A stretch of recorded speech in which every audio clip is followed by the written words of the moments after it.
Hey guys, this is Gian of Gadget Pilipinas. Finally, dumating na ang MSI Claw A8 dito sa studio, and we actually got the green version of the Claw A8 with 1TB of storage and 24 gigs of RAM.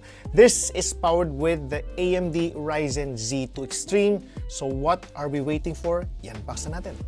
Okay, so again, this is the follow-up to the previous generation of the Claw series. But this time, this is in an 8-inch form factor. We saw this sa CES 2025 at saka sa TGS 2025. I gave you guys a quick glimpse of this device and compared it also with the size of the Claw 7 AI. Now, the Claw 7 now has also an improved variant, which is using the new Intel Core Ultra Gen 2. This time naman, we have another one, which is the 8-inch variant, but with a Ryzen Z2 Extreme. So let's now unbox this. As you can see, we haven't actually even opened this yet. Ayan, all right. So this can double as a parang patungan, no? Ito yung mga steps on how to do it. We will do that soon because we do have some docks here at the studio for handheld gaming devices. And this is the Claw A8. Yan siya. We got the bright green color. Para kakaiba naman ang itsura ng konti. And inside the box, we've got a charger. Ito siya. And also, we've got also the manual. That is pretty much everything inside the box. What's really more important here is the setup process, how it actually compares in terms of size compared to the Claw 7, and give you guys a glimpse of the design also of the new Claw A8. So ito again, quick guide. We also have here a startup guide. And the charger is kind of sleek, no? Hindi siya ganun kalaki. Compared sa ibang mga chargers na ibang handheld gaming devices, this one is a 65 watts charger. Okay yan, okay? Very portable. I like it, no? I like it. Now this is the new Claw A8 in bright green. As you can see. Ganda. Ganda ng grip niya ngayon, this time. Meron pa mga cover yan, but we will be removing those in a bit.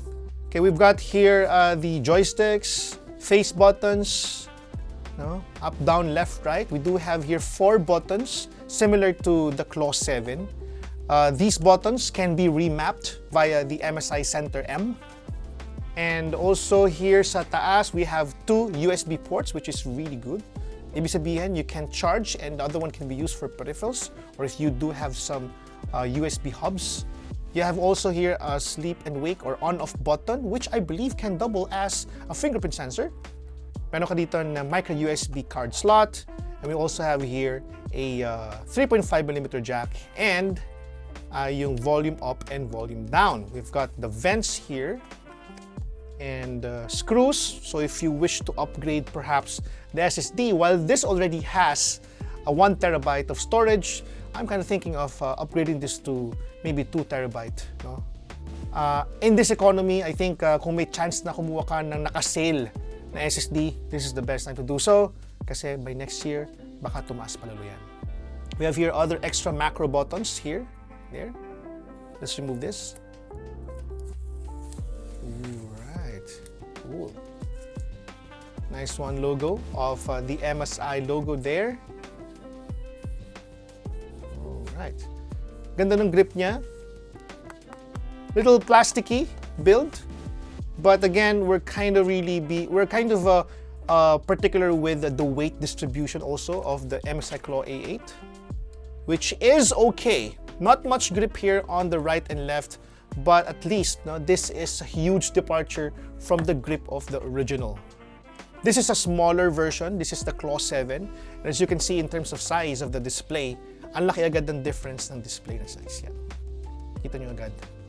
But in terms of the layout, it's pretty much the same. The speaker grills, we have here too. The Claw 7 speakers are okay, no? because it's size naman. But if you compare it to the other handheld gaming devices I've tried at the same size, medyo mas mahina siya ng konti pero malakas na for its size. Okay na rin. Kumbaga para sa akin ay pasado na. Again, as I mentioned, the vents right over here. We have also the screen. This is not an OLED screen. This is now maraming prosesong pagdadaanan as we go through all of these things. So we will be pausing this video para we have to go through all of these steps and give you guys a quick glimpse of the new MSI Center M and also a quick gameplay and let you hear the sound and performance of the new MSI Claw A8. Alright, we are back. So ngayon, na-set up natin siya. Everything is okay now. Full screen, Xbox full screen experience is now actually working properly. If I press this button right here, it opens up the quick settings ng MSI Center M. And as you can see right here, I've got access to the full screen experience. If I click, if I press home, ayan siya, no? I get to go to Xbox. And if I press this button right here, meron tayong shortcut to MSI Center M. Which allows me to check out all the installed games I've got here on our MSI Claw A8. Alright, so now while I'm installing some applications, let me give you again another quick look at the device right here. Ito yung napili kong kulay, green, para naman maiba ng konti among all of the handheld gaming devices I've got. Kasi puro itim lagi lahat yan. Itim. I think the Legion Go S, which is Louis, is white. The ROG Ally na X, or rather the first one, the ROG Ally, is white. Yeah, so ito, pinakaiba sa lahat ng mga handheld gaming devices ko. And I'm actually liking it. I'm actually liking it. Look at this color, very, very unique. By the way, before I forget, as I actually go through the setup process, from the very start, kagaya ng experience ko with some of the other handheld gaming devices na may full screen experience, I didn't have to use the keyboard, except for the fact that I needed to use it when I was trying to sign up, or sign in rather, to my Microsoft account. So yun lang naman yung pinaka, I think, instance that I had to use the keyboard. Pero siguro I was just really used to doing it. I could have probably just simply used the keyboard, or rather the controller and the joystick by navigating through the keyboard. Pero hindi ko na tinry yun. But yeah, very, very nice, very easy. So far maganda kasi ang optimization ng Moonlighter. And I actually want to see how this performs. Right now, if I check our performance, now, our current user scenario is AI engine. So, ibig sabihin, this setup, meaning it's the AI that will determine kung ano yung best setting para sa kanya, which particular TDP, Yun. Alright, so now let's go ahead and see kung ano yung kanyang performance. There is a toggle for real-time monitor. Okay, so currently using 17 watts APU power. Kasi nga ngayon, naka AI engine setting tayo. So, ang nagtitimpla ngayon mismo ng TDP natin would be the AI of the Claw A8. We can actually override this if you want to. There's a manual setting here. There's also another setting called, I think, endurance. That significantly rather drop the settings of the TDP. Let's go ahead and try it out para lang at least ma-testing natin. Endurance, yeah. So now it's currently in endurance mode. So at endurance mode, it dropped the TDP to, let's say, about 10 to 15 watts. Pero still, it's performing really quite well pa rin naman.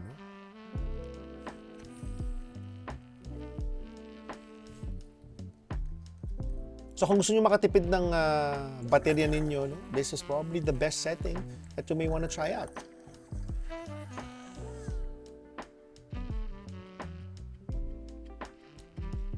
Performance natin, FPS, let's check later, but hopefully, at this current setting, nasa 60 siya, 60 FPS. Yan, 60 FPS naman siya so far, which is nice.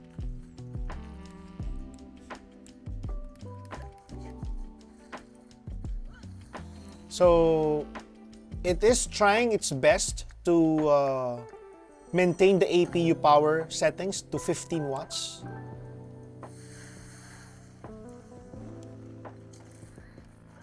May konti siyang oh no.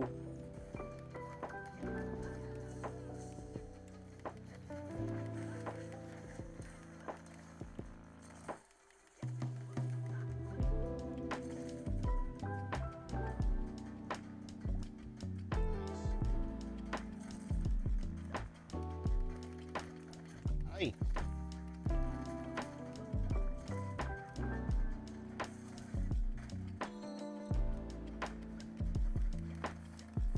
Ow. Ow.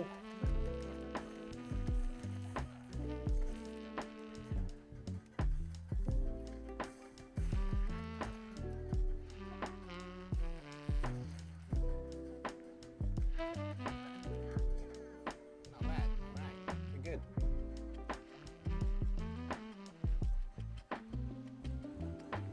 All right. Let me give you my first impressions. So far, I think with endurance mode, maganda yung performance niya even at low TDP settings. Hope there are furthermore ways for me to have, an extra settings other than having 3. Kasi right now, 3 lang yung settings na available para sa akin, no? I only have AI engine, endurance, and manual, no? There is currently no way, at least for now, no, for me to change it. And also, if there's one thing more that I wish to add, currently the shortcut is not that, nicely laid out and defined. For example, if I want to switch to another application, from this state, there doesn't seem to be a way for me to do so, even if I press and hold this button right here. Wala siyang parang settings, quick settings. So if I wanna, for example, go to the MSI Center M, this is the button right here.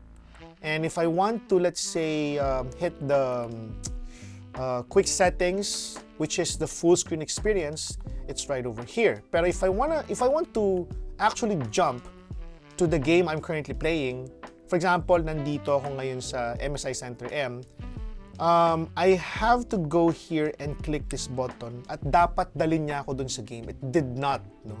So, yun, it took a while. Oh my God. So it took a while. That's not actually a bad thing, but it's still, I would have wanted it na very instantaneous. Nevertheless, performance-wise, so far, okay naman siya. I will have to further test this as we move forward in, reviewing this. There's lots of handheld gaming devices to be reviewed in the next few weeks for me. But then again, it's the holiday season, plus the fact that I'll be going to the US for the coverage of CES. Medyo take a little while for me to actually really produce a more conclusive and extensive review of the MSI Claw A8. But again, thank you so much to MSI rather for sending over this.